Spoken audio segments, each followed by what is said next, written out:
آیا خود شما آیت الله مطلع هستید که طرفداراتون مسلح شدند؟ به ما گفتند که ما میخوایم مهیا بشیم. من هم اجازه مهیا شدن رو دادم.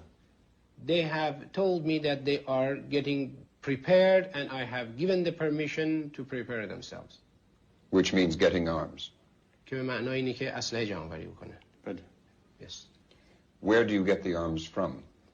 از کجا شما این اسلحه ها رو به دست میارید؟ نمیدونم. I don't know. I understand that some of them come from the Palestinian organization, the Palestinian Liberation Organization. Is that true? من اینجور بهم تفاهم شده که بعضی از این اسلحه ها از جبهه آزادی بخش فلسطین میاد. آیا این درسته؟ اطلاعی ندارم. I don't have any information on that. Would it surprise you? آیا باز تعجب شما نخواهد شد؟ که این اسلحه از طرف فلسطینی ها آمده باشه؟ نمیدانم. اطلاعی ندارم. No, I don't have any information.